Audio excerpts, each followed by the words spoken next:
ठठो district reporter Mohammad Shafiq Jokhio Khwaja welfare association Pakistan पारां 51 मरीज़नि जो मोतीअ जी बीमारी जो मुफ़्त ऑपरेशन करायो वियो।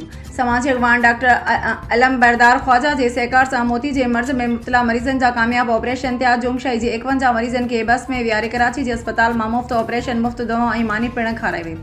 मरीज़नि खे जुमशई मां खणी कराची मां ऑपरेशन कराइण में ख्वाजा वेलफेयर जा रज़ाकार शामिल डॉक्टर नूरीन ज़ीशान खोम्बाडी, हफ़ीज़ जाखरो, वैस रऊफ़, उसामा अज़हर ऐं अब्दुर्रहमान जाखरो टीम में शामिल।